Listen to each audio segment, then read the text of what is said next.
ဈေးနှုန်းပြောင်းဖို့ချိန်ကုန်နေတော့လားဆိုင်ခွဲတိုင်းရဲ့ဈေးနှုန်းတွေကို manual update လုပ်နေရတော့လား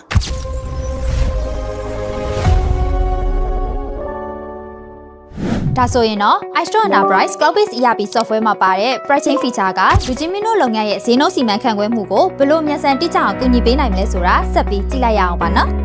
iStore Enterprise ရဲ့ pricing feature မှာဆိုရင်တော့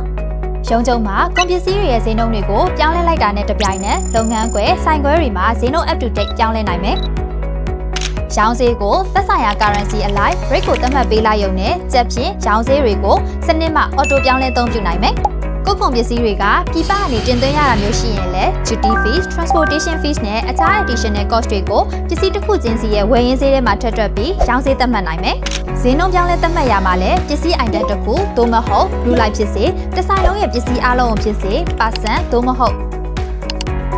အမောင့်နဲ့လည်းအလွယ်တကူပြောင်းလဲသတ်မှတ်နိုင်မှာပဲဖြစ်ပါတယ်။ဈေးနှုန်းတွေကိုအချိန်မီ update မလုပ်နိုင်ဘူးဆိုရင်လုပ်ငန်းအမြတ်စွန်းကိုထိခိုက်နိုင်တာကြောင့်ဒီလိုမျိုးမဖြစ်ရလေအောင် Galaxy ကိုအခုပဲဆက်သွယ်ဆောင်လိုက်ပါတော့နော်။